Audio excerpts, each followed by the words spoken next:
Hello, I'm not your normal vlogger. I'm in the over 50 crowd. We have a new kitten. She's asking to come in. She's stressing out my old kitten. Go ahead, kitten. Anyway, breakfast today. I read on Lara Day, maybe, Insta, about sweet potatoes and peanut butter for breakfast. She had that for 2 years. I was like, ugh. So in my preparation for Super Bowl, I went ahead and roasted a fillet of fish, mahi, for tacos, and I made a pound of ground turkey, and I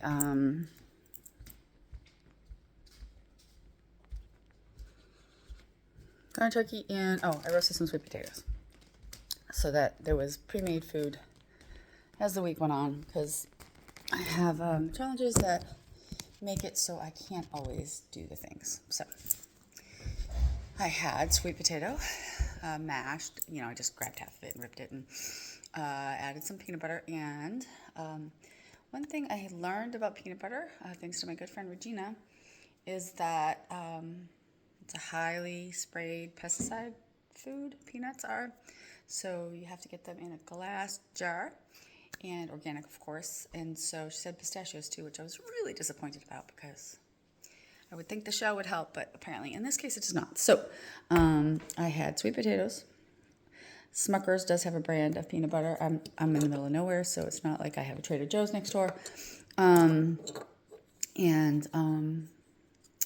So I had sweet potato. I had organic peanut butter. I put some chia and some flax seed in it, and some Ceylon cinnamon. Cinnamon is a spice that we all love, but is known to be heavy in lead. So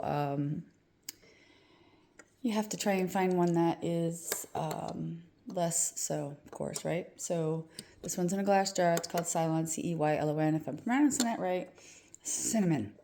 So I had all of that. I did put a teeny bit of, like a half a teaspoon of brown sugar, because if I'm going to use any sugars, they're usually organic, and I would rather use a smaller quantity of real sugar real organic sugar than I would any of the fake sugars. I am not somebody with metabolic disease, so I don't have that particular challenge, even though I'm medically needy to a fault. Coffee from Costa Rica, organic, half and half with real sugar, but my quantity isn't huge. And since it's finally coming into spring, even though I believe it's a faux spring, it is iced, because iced coffee is my life. Anyway, I wanted to share that with you.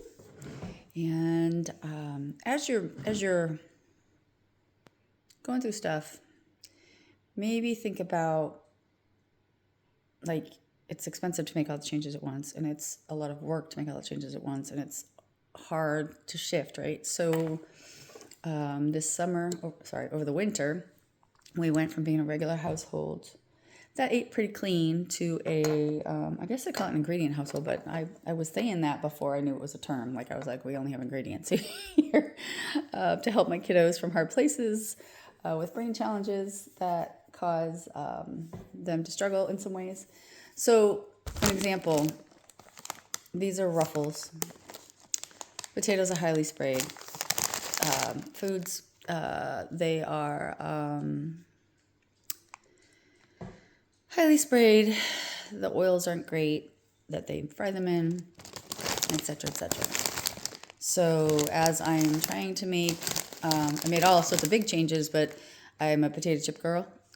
Lay's dill pickle chips are my go-to, but I no longer choose them. So if I do need to have potato chips, ideally I'd have made the kale chips last night when I was making Super Bowl foods, but I get these. They're the Simply ones. and they're at least non-GMO. So I can't do anything about the pesticide residue. How I managed to break my reliance on potato chips is that I would never willfully, or by choice, I guess, not willfully, sit down with a bowl of white potatoes and a bowl of pesticides. So when I have them in smaller quantities, and they are at least non-GMO. So stepping in the right direction. This says nothing artificial, sunflower oil. I have to look that up because to me the only the good quote unquote oils are avocado, olive, grass-fed butter. So I imagine that would apply to ghee as well. Of course, organic. I can't find organic grass-fed butter. I want to find some locally, at least in a farm that I know doesn't spray stuff. Like, I'm not an organic place, but I don't spray anything but neem oil. So anyway, that's all for today. It's Monday, and I guess I should get to it. I hope you have a fantastic day.